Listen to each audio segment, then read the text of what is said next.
2 videos. Yeah! But I don't know how good I'm because this is bright and I'm not so bright, so this is actually a test just to, you know, see.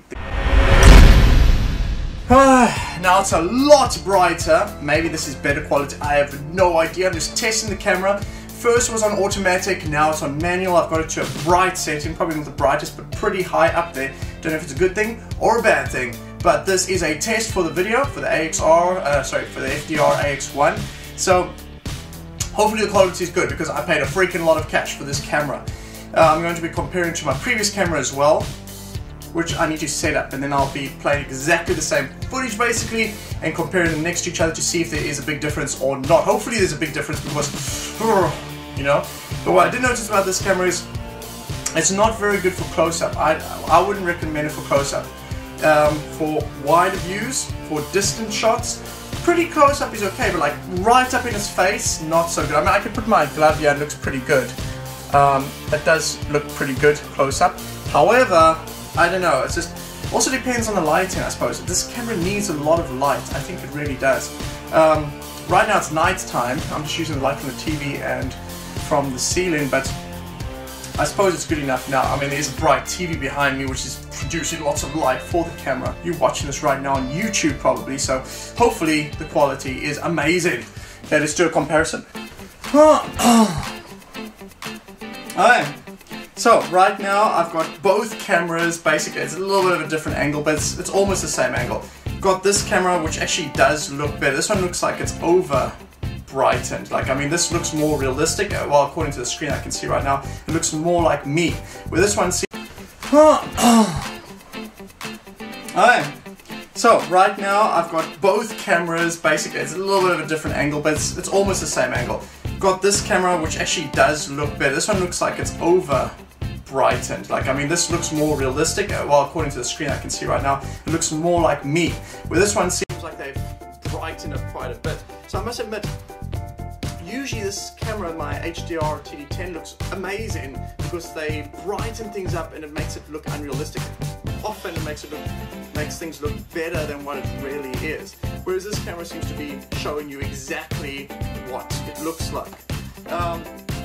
Right now I haven't had much of a chance to test these cameras. I've both of them shining on me now. Of course, my Fdr-Td10 I've had for about 2 years or so. So I've tested a lot and I love it. It's an awesome camera and it's actually very good at close range. Very nice camera for close range. This one on the other hand, I think it's better for distance.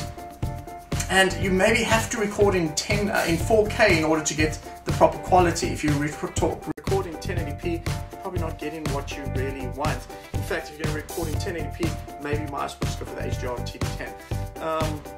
But I'm going to be testing this. Right now I'm recording in 10K, right now I'm recording in 4K on my Fdr-Ax1 at 60 frames a second, and on my Fdr-Td10 of course 1080p, 60 frames a second. Let's put it on automatic. It's dark, it's nighttime, so you can see that it's really dark right now, what I can see. Whereas on Fdr-Td10 it's brighter than bright, it's crazy. It's a little bit too bright. I mean, things can't always be seen clearly because it's just showing too much brightness. I think probably it's better to turn automatic off and put the brightness. Outside though, there's different lighting, it changes, so automatic is good, but if it's going to come out dark like this, you know, I don't think automatic is worth using. Then it's probably better to go to manual. You can leave the focusing on auto for most cases, but sometimes if you want to get that special film effect, you'll have to use manual. Alright, so let's now change this maybe to 1080p and compare 1080p from the FDR-Ax1 and 1080p from the Fdr-Td10. Which one is better? I will be trying with automatic and with manual. Right, now the Fdr-Ax1 is recording at 1080p on automatic, so you can see it's still dark, obviously. I don't know if the quality has changed much. Hopefully not, because I really do want to record in 1080p and not 4K, because 4K is massive. 150 megabytes a second, that's just crazy. My computer can't really handle it. I've got a very powerful computer and it runs slow on the computer. Of course, I'm hoping that I can rather record in 1080p, but right now it seems like I'm going to have to record in 4K to get the full potential out of this camera. So as you can see, the comparison right now it's dark because it's on automatic. I will be now turning it to manual. Boom! Manual! It's so bright now, looking really nice. Maybe it's too bright, I'm not sure, but it's looking pretty good on the screen right now. I don't know how it will look on the computer, but I'll see once I have transferred the information. and you obviously see it right now. Now remember, this video is rendered out at 1080p, or maybe actually not, it might even be 1080i. I'm trying different formats. I'm not sure which, it'll probably be in the description below, so if you don't know what format I used, it's down below. Once I find the best format, I will let you know. This is how YouTube is with different files. Does it make a difference? That's something I'm going to have to test. So it's going to take me a while to see how good this camera really is. I've seen some amazing footage. Most of the amazing footage is in the daytime when the sun is shining. So I'll keep testing it, and of course I'll give a big review in the future to let you guys know, what is the best this camera can do, what should you use it for, and what should you not use it for. But if you are planning to just make YouTube videos, it is best to go for something like the Hdr-Td10, because it's been an amazing camera. It's done so much for me, and I really love this camera. I'm not going to get rid of it even now that I've got this new camera. And in fact, I might continue to make many videos on my old camera just because I'll be able to render faster. For special unboxings and so on, I'll most likely use the new camera, but for video footage of games, I'm not sure yet. I'm going to have to test it out and see if there's a big difference. If there's a massive difference, then I'll use my new camera, even if I'm going to sit through all that rendering. But if it's not, then I'm just going to go with my old one. So let me know what you guys think. Would you prefer me to use the new camera, like look at this footage, or would you like me to use the old one? Remember, of course, this is footage now with a big screen at the back, so there's a lot of light coming through here, so that might be helping this camera. But usually when I take the PS Vita, it's also a bright screen, so it should help as well. But you never know.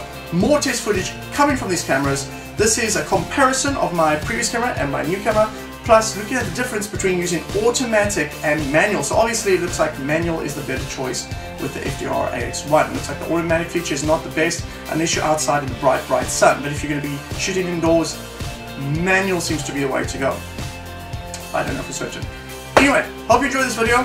It was a comparison where you just get to see me and the TV, but I think it can show quite a big difference between the two cameras and what this camera is hopefully capable of.